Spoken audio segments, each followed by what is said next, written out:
Oku nukwe President Museveni aigwire enkuuto za municipality ya Kabale eza USMID.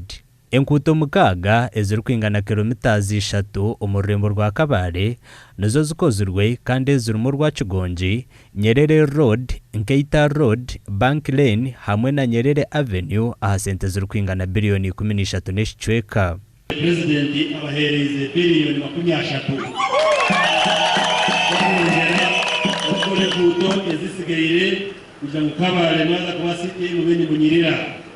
Enkuuto ezimwe zirakogwe n'orukuuto seo President okawaraganisize orukuuto rukuzarushoroza kumanya katoli cha Kigezi bweno ngoza kugwa kuruhise ha seminary ya St. Paul's yakachika n'orukuuto ogwarugarama akanisa seo President okaraganisa nakwe biruza kugwa. Bwanyuma agambireho n'abantu ba Kabale yabahabura kutandika kuhinjira entasya ngo batakamarira omukurya konka. Kama kumushango nakana hariga omusije ngobolo bazarase ni bazarase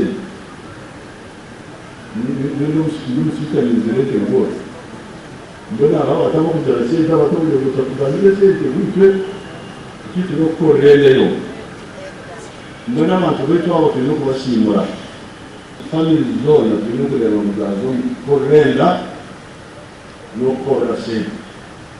President Museveni nagira ngo enshongeji neretwa bamwe mu bantu abacurukwicerzo mbyakare abanyakorera bakabajyanyaro yes ebimwe buhangwa n'ibirungi omusita takfera omusita kazi nikizira obuhango obu wadishorege n'undi kijuguni wakane ni ikwenda kujini kukorera yonka nga utiliki bishino kyo.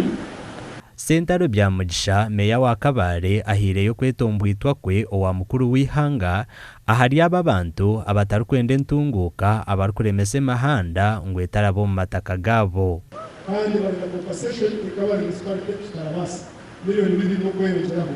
So twaturashaka ministry through you president babase kuyamba lego kwa collective kutuye burungi n'ekuuto yambara Kabale okurijira ahari minisita bari umunsi government runeronda biliyoni 30 ezindi kukora enkuuto ya Rushoroza, Rugarama, Bugonji nangwa n'ezindi eziri mu municipality kureba ngo zona zaterwa koransi. Amakuru aga gashakwa uziya tusasire.